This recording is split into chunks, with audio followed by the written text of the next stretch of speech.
Okay, so to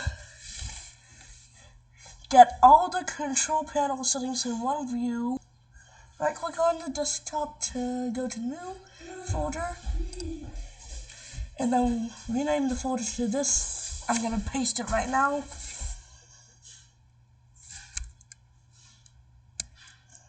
And once I press enter, boom.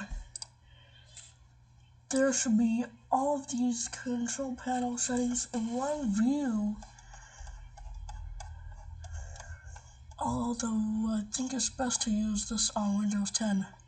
Until next time, bye.